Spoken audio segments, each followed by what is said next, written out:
En este vídeo vamos a realizar una última visualización de figuras y en este caso vamos a seguir hablando de distribuciones de variables numéricas con la visualización de histogramas, que son muy frecuentes, y su alternativa, que son los diagramas de densidad. Para ello, pues vamos a utilizar el dataset, los archivos que tenéis, que se llama fir.txt, que son los datos de crecimiento y producción y capacidad reproductiva de los abetos que habíamos visto ya cuando veíamos estructuras de datos, solo que en este caso tienen una estructura un poquito diferente.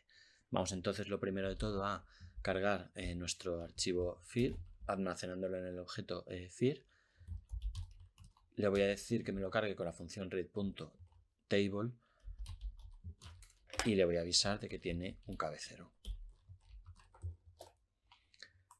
Voy a visualizar primero los datos, al menos los primeros, y voy a ver que tengo una serie de variables, de las cuales a mí me interesa la variable dBH, Diameter at the breast height, es decir, el diámetro, la altura del pecho de cada uno de los abetos que yo observo, ¿no? Y esto es un indicador del tamaño que tiene ese organismo en concreto. Con lo cual yo tengo aquí una serie de observaciones que quiero ver cómo se distribuye y me va a dar una visualización clara de cuál es la distribución o el aspecto del tamaño de la población que yo estoy estudiando, su capacidad reproductiva, ¿no?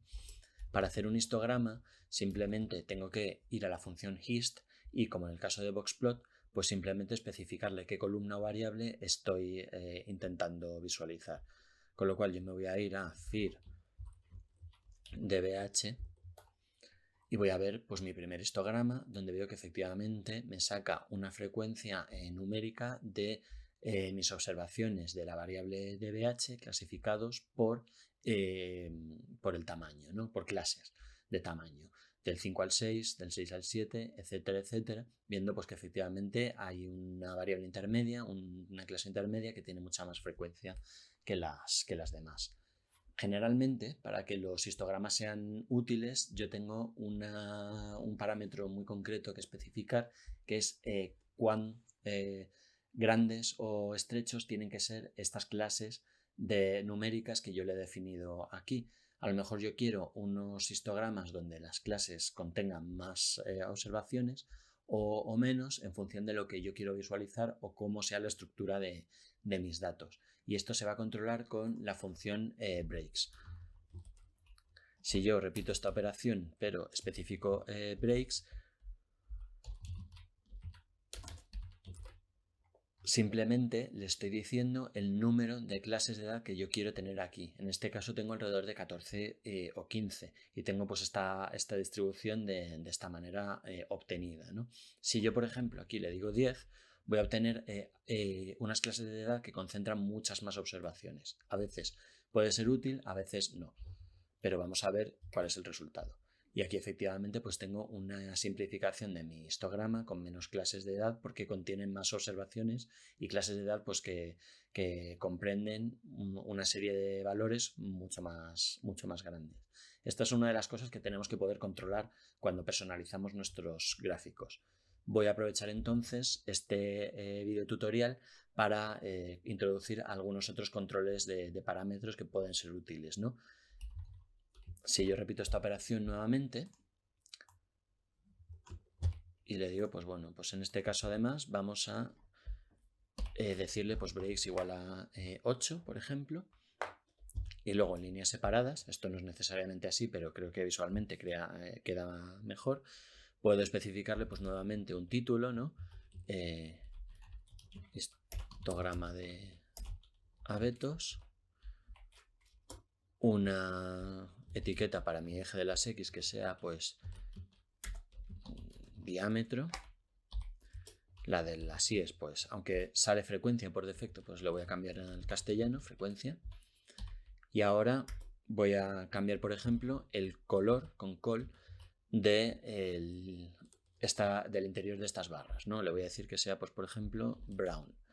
Si le especifico el nombre de un color, me lo va a reconocer como tal. Puedo decir gray, black, white, yellow, lo que queráis. Hay otras maneras de especificar los colores que os puedo contar si estáis interesados. Otra que, por ejemplo, sería border. que me va a indicar el color que delimita la caja donde está cada una de mis clases, es decir, el color que delimita cada barra. Le voy a decir que sea pues yellow.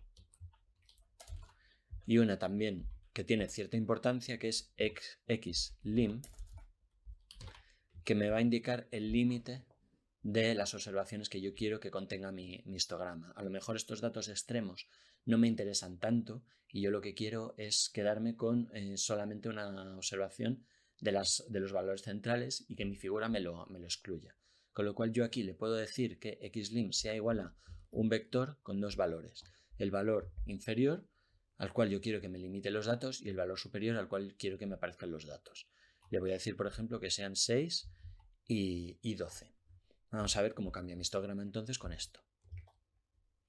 Y efectivamente, pues bueno, me saca otro color, otro borde, otra delimitación y simplemente pues dentro de esta delimitación una serie de cajas, ¿no?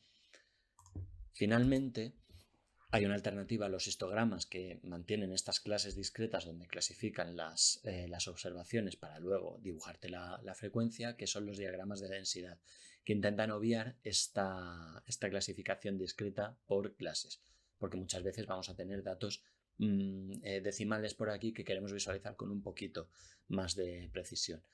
Para ello podemos acudir a los diagramas de densidad. ¿Cómo podemos acudir a ellos? Los diagramas de densidad, al contrario de los histogramas, no cogen directamente los datos numéricos que hay aquí, sino que tenemos que calcular qué densidad tienen para cada uno de los valores. Y esto es lo que vamos a hacer. Vamos a hacer primero un objeto que se llama densidad y con la función density vamos a meterle aquí dentro nuestros valores fir dbh. Esto me va a dar un error. ¿Por qué?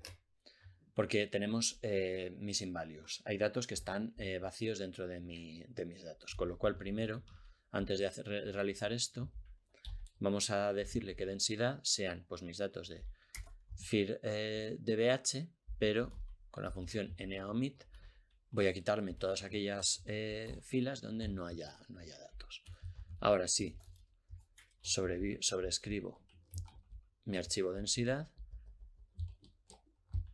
Ahora que los tengo limpios de datos no disponibles. Ahora yo tendría un objeto de densidad. Vamos a ver qué me saca por pantalla R. Me saca pues una serie de información sobre las observaciones y algunos parámetros más que ahora no me interesan. Pero si ahora le digo plot densidad, la función plot me va a identificar el tipo de clase o el tipo de objeto que yo he generado en densidad, que es un objeto de densidad, y me va a sacar otro tipo de gráfico, que es el que tenéis aquí, donde se ve con un poquito más de precisión qué valores siguen nuestros datos. Obviamente aquí hay una serie de artefactos, porque muchos de los datos están repetidos año a año, donde se repite pues, el diámetro, ¿no? Pero en este caso nos sirve como ejemplo.